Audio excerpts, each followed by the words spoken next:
નમસ્કાર મિત્રો, આજની વાતમાં આપનું સ્વાગત છે અને આજે વાત કરીશું ગુજરાતમાં સત્તાની સેમીફાઇનલ જે યોજાવાની છે એપ્રિલ મહિનાની અંદર જ તેની ચૂંટણીઓ પણ થશે એવી શક્યતાઓ જોવાઈ રહી છે અને પ્રધાનમંત્રી નરેન્દ્ર મોદીના પ્રવાસ બાદ તુરંત જ તેની જાહેરાતની પણ શક્યતા જોવાઈ રહી છે. એટલે લગભગ 1-2 દિવસની અંદર આ જાહેરાત થઈ જશે ચૂંટણીની અને તેના પછી ચૂંટણીને લઈને રાજકીય માહોલ જામશે. પણ તેની વચ્ચે ઉમરેઠની પણ પેટા ચૂંટણી છે અને તેના ઉપર પણ સૌની નજર રહેલી છે. ગુજરાતની અંદર કદાચ પહેલી વખત એવું થઈ રહ્યું છે કે કોઈ ધારાસભ્યના નિધન બાદ આટલી જલ્દી એક જ મહિનાની અંદર ચૂંટણીની જાહેરાત થઈ ગઈ હોય તેવું બહુ ઓછા વખતમાં બનતું હોય છે. આ વખતે પણ એ બન્યું છે. ભાજપે પોતાના ઉમેદવાર જાહેર કરી દીધા છે. સ્વર્ગસ્થ ગોવિંદ પરમારના પુત્રને જ ટિકિટ આપવામાં આવી છે અને એ સીટ ઉપર તેમની જીતની શક્યતાઓ પૂરેપૂરી જોવાઈ રહી છે. કારણ કે હંમેશા એવું થતું રહ્યું છે કે જ્યારે પણ જે સિટિંગ એમએલએ હોય અને તેમના નિધનથી કોઈ સીટ ખાલી પડી હોય તો તે પાર્ટીને અથવા તેના પરિવારની કોઈ વ્યક્તિ હોય એને સિમ્પથી વોટ મળતા હોય છે અને એના કારણે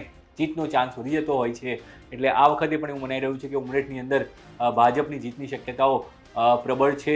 તેમના પુત્રને ટિકિટ આપી છે, જે લગભગ છેલ્લા 2-3 વર્ષથી પોતાના પિતાની તમામ કામકાજ સંભાળી રહ્યા હતા. કારણ કે ગોવિંદ પરમારને જ્યારે તેમને બીમારી ડિટેક્ટ થઈ અને ત્યારબાદ તેમની સારવાર ચાલી રહી હતી તે દરમિયાન વિધાનસભાનું પૂરું કામ તેમના પુત્ર હર્ષદ સંભાળી રહ્યા હતા. એટલે હર્ષદ પરમારને ટિકિટ આપવાથી પાર્ટીને એ રીતે પણ એક ફાયદો છે કે લોકોની વચ્ચે રહ્યા હતા અને સિમ્પથી પણ મળવાની વાત બે મુદ્દાઓના કારણે એક અપર એજ મળતો હોય છે અને તે એજ હર્ષદ પરમારને મળે તે પ્રકાર સુધી દેખાઈ રહી છે. એટલે ઉમરેઠની જ્યાં સુધી વાત છે ત્યાં સુધી ભાજપ માટે ભાજપ પોતાની સ્થિતિ સાફ કરી રહી છે. કોંગ્રેસ હજુ પણ મંથન કરી રહી છે અને આમ આદમી પાર્ટી હજુ સુધી નક્કી નથી કરી શકી કે આ ચૂંટણી લડવી કે ન લડવી અને લડવી તો કોને ઉમેદવાર બનાવવા.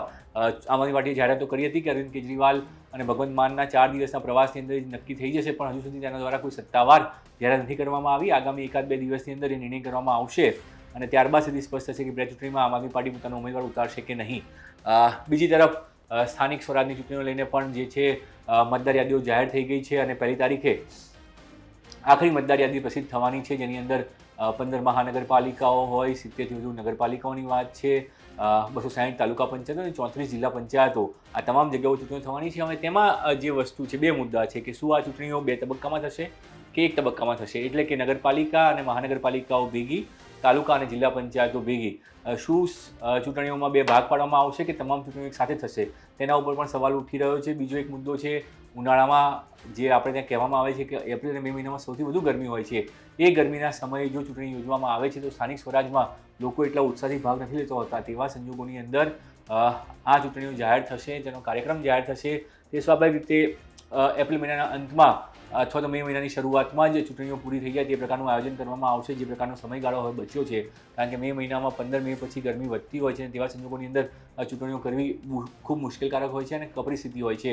અને એટલા માટે આ ચૂંટણીઓ એપ્રિલના અંતમાં અને મેના પહેલા સપ્તાહની અંદર પૂરી થાય તેવી શક્યતાઓ જોવામાં આવી રહી છે. સત્તાવાર શેડ્યુલ રાજ્ય ચૂંટણી પંચ જાહેર કરશે ત્યારે સામે આવશે, પણ મનાઈ રહ્યું છે કે આગામી 1-2 દિવસની અંદર આ ચૂંટણીઓ જાહેર થઈ જશે, જેને સત્તાનું સેમીફાઇનલ માનવામાં આવે છે. કારણ કે વિધાનસભા ચૂંટણી પહેલાં આ એક એવી મોટી ચૂંટણીઓ છે કે જેની અંદર ગ્રામ્ય વિસ્તાર અને શહેરી વિસ્તાર બંનેમાં વોટિંગ થવાનું છે અને બંનેની જે વોટ પડશે, પરિણામો આવશે, એ 2027 માટેનો એક સ્થિતિ સ્પષ્ટ કરશે કે કેટલું કઈ પાર્ટીને કેટલું એજ મળી રહ્યું છે 2027 પહેલાં. શું 2022માં જે પરિણામો આવ્યા તે પ્રકારના પરિણામો 2027માં જોવા મળશે? ભાજપ ક્લીન સ્વીપ કરશે કે પછી ભાજપનો જે વિજય રથ છે તેમાં સીટો ઘટશે? કારણ કે જાણકારોનું માનીએ તો એવું સાફ કહેવું છે કે જ્યારે આ પ્રકારનું એક અપ્રત્યાશિત પરિણામ આવતું હોય, 156 સીટો ભાજપ જીત્યું હતું ને ત્યારબાદ બીજા 5 ધારાસભ્યો કોંગ્રેસમાંથી પણ આવ્યા હતા, એટલે આ પરિણામને રિપીટ કરવું અશક્ય માનવામાં આવે છે. ક્યારેય પણ આવું ગુજરાતના ઇતિહાસમાં થયું નથી અને તેવા સંજોગોની અંદર ભાજપની સીટો ઘટવી 27માં એ બહુ સ્પષ્ટ સંકેત છે. પણ શું તે પહેલાં આ જે સેમીફાઇનલ છે સત્તાની, તે સેમીફાઇનલની અંદર ભાજપ તાલુકા અને જિલ્લા પંચાયતમાં જે 2022ની અંદર 21માં તેમણે જે પરફોર્મન્સ આપ્યું હતું એ પરફોર્મન્સ રિપીટ કરી શકશે? શું 90%થી વધુનો સ્ટ્રાઇક રેટ આ વખતે પણ તાલુકા, જિલ્લા પંચાયત અને નગરપાલિકા, મહાનગરપાલિકામાં જોવા મળશે?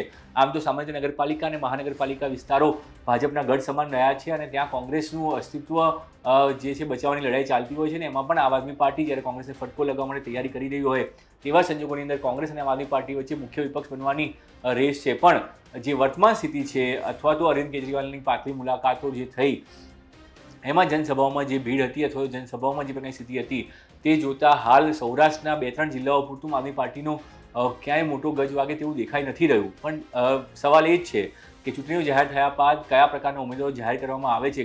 આમ આદમી પાર્ટી પહેલું લિસ્ટ તો આપી દીધું, પણ લિસ્ટને લઈને અમુક જગ્યાએ વિરોધ પણ થયા, ભડકા પણ થયા અને પક્ષમાંથી લોકો નારાજ થઈ અને ભાજપમાં પણ ગયા. એ પ્રકારની સ્થિતિ પણ જોવા મળી. તો શું આમ આદમી પાર્ટી જેમ જેમ લિસ્ટ જાહેર કરશે એમ શું નારાજગીનો સૂર વધશે? શું ભાજપ જ્યારે લિસ્ટ જાહેર કરશે ત્યારે ભાજપમાંથી લોકો કોંગ્રેસમાં અને આમ આદમી પાર્ટીમાં જશે, કે કોંગ્રેસમાં જ્યાં એવું કહેવામાં આવે છે કે હવે કાર્યકર્તાઓ બચ્યા જ નથી, પણ ટિકિટ લેવા માટે હંમેશા દાવેદારો લાંબી લાઈન હોય છે.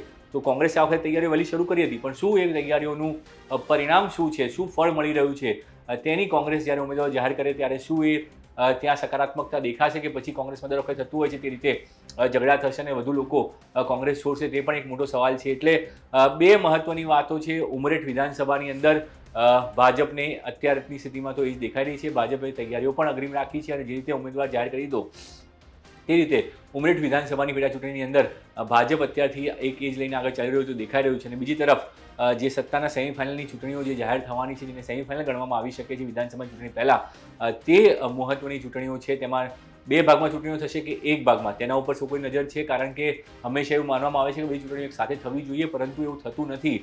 શું બધી ચૂંટણીઓ સાથે કરવામાં આવશે? નગરપાલિકા, મહાનગરપાલિકા, તાલુકા પંચાયત, જિલ્લા પંચાયત, શું તમામ ચૂંટણીઓ સાથે થશે, કે પછી ચૂંટણીઓ જે છે બે ભાગમાં કરવામાં આવે છે? તેના ઉપર પણ સૌ કોઈ નજર રહેલી છે. અને આ ચૂંટણીનું પરિણામ 2027ની દિશા બતાવશે કે 2027માં શું ભાજપ 22ની ચૂંટણીના પરિણામો જે હતા તેનું પુનરાવર્તન કરશે, કે પછી મુખ્ય વિપક્ષમાં જે બે પાર્ટીઓ છે તેમાંથી કઈ પાર્ટી વધુ મજબૂત થઈને મુખ્ય વિપક્ષ તરીકે બહાર આવે છે? કારણ કે હવે આમ આદમી પાર્ટી અને કોંગ્રેસ સામ સામે લડી રહ્યા છે. ખુલ્લેઆમ બંને પક્ષોએ કહ્યું છે કે કોઈ પણ પ્રકારનું ગઠબંધન થવાનું નથી અને તેમણે પોતાના ઉમેદવારો જે છે એ ઉતારવાની તૈયારીઓ શરૂ કરી દીધી છે. આમ આદમી પાર્ટીએ તૈયારી ઉતારી પણ દીધા અને હવે કોંગ્રેસ પણ એ તૈયારીમાં લાગી ગઈ છે. નિરીક્ષકો વહેલા મોકલી દેવામાં આવ્યા હતા અને તેના માટેની તમામ પ્રક્રિયા અમિત ચાવડા પૂરું જોર લગાવી રહ્યા છે કે તેમના નેતૃત્વમાં કોંગ્રેસ એક સારું પ્રદર્શન કરે અને જેનાથી દેશમાં પણ સારો મેસેજ જાય સમગ્ર દેશમાં કે કોંગ્રેસ ગુજરાતમાં જે છે પોતાની ખોયેલી જમીન જે છે એ પાછી મેળવી શકી છે અને તે માટેના તમામ પ્રયાસો ચાલી રહ્યા છે. ત્યારે સૌ કોઈ નજર આ બંને ચૂંટણીઓ ઉપર છે અને આ ચૂંટણીઓ ની અંદર જ્યારે વોટિંગ થશે ત્યારબાદ એ સ્પષ્ટ થશે. પણ એક તરફ રાહ જોવાઈ રહી છે કોંગ્રેસ અને આપણા મુદતિયાઓની પેટા ચૂંટણી માટેના, અને બીજી તરફ સ્થાનિક સ્વરાજ્ય ચૂંટણીઓની જાહેરાત ક્યારે ચૂંટણી પંચ કરે છે. તો અત્યારે બસ આટલું જ. વધુ સમાચાર ગુજરાત.